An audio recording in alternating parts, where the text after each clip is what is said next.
Welcome to the video. Without any further ado, let's talk warm-up. At its core, this is super simple. I swear I've said those words in one of the previous videos.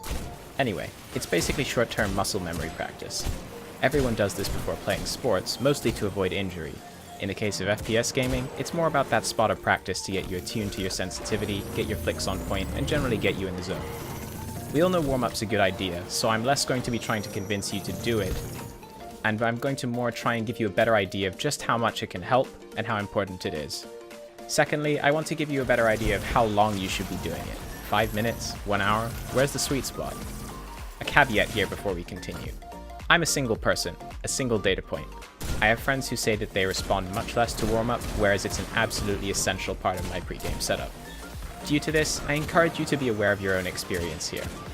I would, however, remind you that FPS tourney players do warm up before their matches, so if people are doing it with that much money and prestige on the line, that's a decent shout that it's probably solid practice.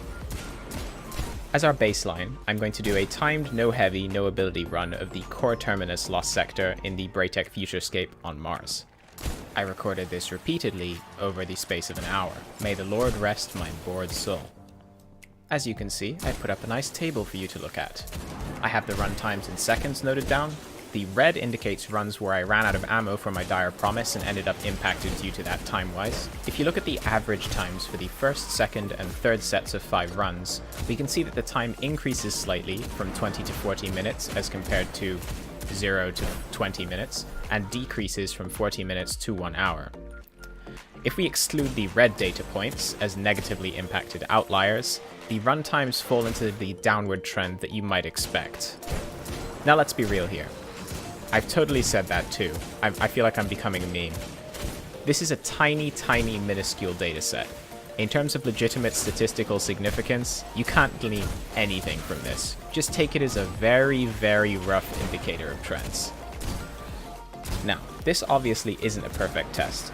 To some extent, I'm going to, on average, improve at this test the more I do it, warm-up being applicable or not, simply due to the practice. But I've also recorded all of the footage of these runs, and you should be able to see a clear difference in my accuracy and target acquisition speed, along with the time decreases. Along with that, I've chosen a lost sector that I've farmed many times from resonance stems to try and limit that practice effect that I would be getting.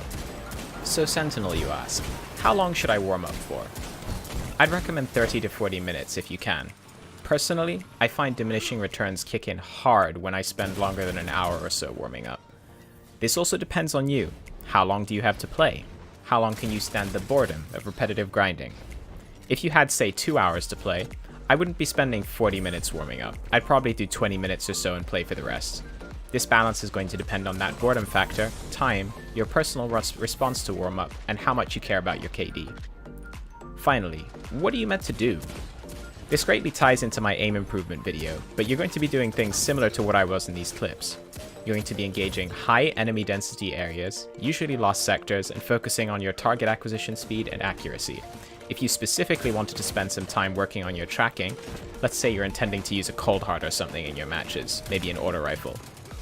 The Castellum in the Leviathan raid would be a good option, and you should consider heroic strikes or the Nightfall for higher health enemies. Similarly to what I said in the aim training video, you can also use your friends to do private rumble warm-up before a session. Now, there do happen to be other options that you can use as supplementary warm-up on PC specifically. So I'm sorry my console and controller friends, these won't apply to you. I don't use these personally often, but they are something that I feel I should cover briefly. The main two that I would draw attention to are Aim Hero and OS. Aim Hero is basically an environment that you can set up to mirror Destiny 2, that allows you to practice your hipfire flicks and tracing. It includes a number of different modes that you can choose between and modify settings-wise. Honestly, I feel like this program is of much more use in games like Overwatch or CS that do not have a bunch of PvE that allows for easy practice. OS, the second game, is a rhythm game centered around timing and mouse accuracy. We're going to be ignoring the tablet aspect of it, as our purpose isn't to get good at it so much as to use it for warm-up.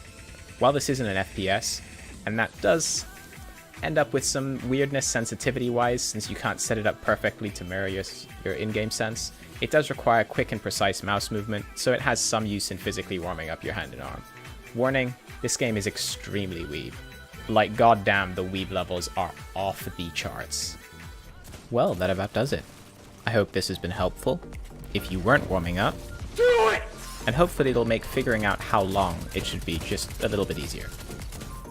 So, I guess I'll leave you with another ending clip of my dreams being crushed. Until next time. Oh my, it doesn't work with Sentinel? Are you joking me? I don't know, when I was following you up there, Sentinel, I expected bigger things, I'm not gonna lie.